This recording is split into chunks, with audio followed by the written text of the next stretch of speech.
اللہ اکبر. جب پھر نماز جنازہ پڑھی گئی، نماز جنازہ پڑھنے کے بعد جب ان کو دفن کر دیا گیا، حضور نے ان کی قبر پر کھڑے ہو کے فرمایا اے انصار و مہاجرین، کان کھول کر سن لو، جس سے ماں باپ ناراض ہے اللہ اس کی نہ عبادتیں قبول فرمائے گا نہ اس کا صدقہ و خیرات قبول فرمائے گا. جس سے ماں باپ ناراض ہے. آپ سے پوچھتا ہوں مسلمانوں، کیا ہمارے ماں باپ ہم سے راضی؟ کبھی ٹٹولنا، ایک ایک گھنٹہ کس کس سے بات، دوستوں سے، اس سے اس سے، موبائل پہ لگے رہتے ہو. کبھی اپنے ماں باپ کے پاس بھی جا کے بیٹھتے ہو؟ ماں باپ انتظار کرتے میرا بیٹا آئے گا تو خیریت پوچھے گا. اولاد کو خیریت پوچھنے کی بھی فرصت نہیں. ناجائز تعلقات ہو گئے تو گھنٹوں بات کر رہے ناجائز رشتوں کے لیے، اور وہ ماں باپ کا مقدس رشتہ جسے قرآن مقدس کہتے ہیں ان سے بات کرنے کی فرصت نہیں. بیوی کو گھمانے برابر پارکوں میں لے جانے سنڈے، کبھی ماں باپ کو بھی لے گئے؟ جو ماں باپ کا دل نہیں ہے انہیں کیوں عزت نہیں دی جاتی؟ بیوی کو لے جاتے ہیں، کہتے ہیں شو روم چلو تمہاری پسند کے کپڑے نکالو. کبھی ماں کو بھی لے گئے، باپ کو بھی کہ تمہاری پسند کے نکال. کہتے ہیں بڑھاپے میں کیا ہے، یہ تو کچھ بھی پہن سکتے. کیوں؟ بوڑھوں کا دل نہیں ہو. جب ہم بچے تھے شعور نہیں تھا. ہمارے ماں باپ تھے تو ہم جس چیز پہ انگلی رکھ دیتے تھے وہ چیز دلا دیتے تھے. آج ان کا حق ہے ان کی عزت کرو، ان کو اچھے لباس پہناؤ، ان کو اچھے کھانے کھلاؤ، ان کے قدموں میں جنت ہے، ان کے پاس بیٹھو. جیسے بچپنے میں ہم ماں باپ کو ڈھونڈتے تھے، اب بڑھاپے میں ماں باپ ہمیں ڈھونڈتے ہیں.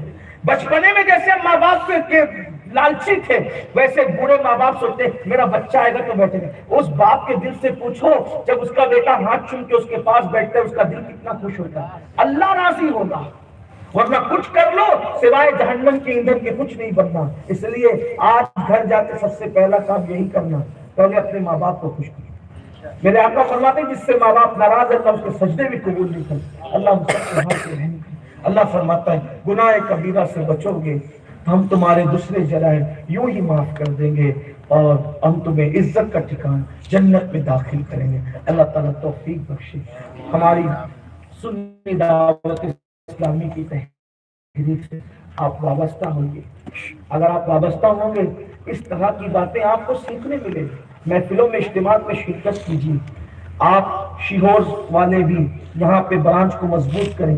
آس پاس سے جو آئے وہ اپنے علاقوں میں برانچز قائم کرنے کے لیے ہمارے عبدالرزاق بھائی اور جو ہمارے مبلغین ہیں اس سے کانٹیکٹ بڑھائیں، تعلقات پیدا کریں تاکہ خود بھی سنوریں دوسروں کو بھی سنواریں، خود بھی اپنی زندگی میں انقلاب پیدا کریں، دوسروں کی زندگی کو بھی بدلیں. اور الحمدللہ بفضلہ تعالی باذن اللہ اب چونکہ کووڈ کی وجہ سے 2-3 سال تک بڑے اجتماع بند ہو گئے تھے کووڈ کی وجہ سے، اور اب بڑے اجتماع شروع ہو گئے ہیں، تو ماشاءاللہ 25 اور 26 فروری کو پھر سے ایک مرتبہ بھاؤ نگر کی سرزمین پر سالانہ سنی 2 روزہ اجتماع منعقد ہو رہا ہے.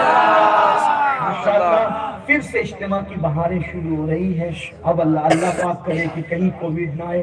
اب کووڈ کو خود کووڈ ہو جائے اور وہ قبرستان چلا جائے. اس لیے کہ جب موت کو بھی جب موت ہے تو اللہ کرے کووڈ کو بھی کوئی کووڈ ہو جائے اور وہ یہاں سے چلا جائے، ہمیشہ کے لیے چلا جائے. میں کہتا ہوں لوگ توبہ کر لیں تو سارا کام ہی بن جائے.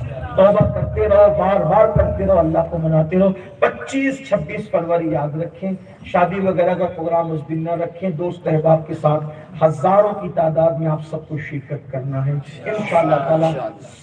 25 کو سنیچر کے دن خواتین کا عورتوں کا اجتماع ہوگا اور 26 کو اتوار کے دن مردوں کا اجتماع ہوگا. اللہ پاک سب کو توفیق بخشے. گفتگو کے درمیان کوئی غلطی تو اللہ پاک معاف فرمائے. استغفر اللہ ربی ان ربی لغفور رحیم وما علینا الا البلاغ. السلام علیکم ورحمۃ اللہ وبرکاتہ. ایک اعلان جو ہے کہاں بن رہی؟ اچھا، مادھو نگر میں ایک مسجد بن رہی ہے تو اللہ کے گھر کے لیے کچھ رقم کی ضرورت ہے اور یہاں ماشاءاللہ ہزاروں کا مجمع ہے. تو اللہ نے اگر آپ کو دیا ہے تو آپ مسجد میں تعاون کریں. ویسے مجھے چندہ کرنا نہیں آتا مگر میں صرف اعلان کر رہا ہوں آپ دیں. حدیث پاک میں آتا ہے کہ جو چندہ دیتا اللہ کی راہ میں وہ سب سے پہلے اللہ کے دست قدرت میں پہنچتا ہے. اور آج جو چندہ دیتا اللہ کی راہ میں وہ اللہ کو قرض حسنہ دے رہا ہے. اللہ فرماتا ہے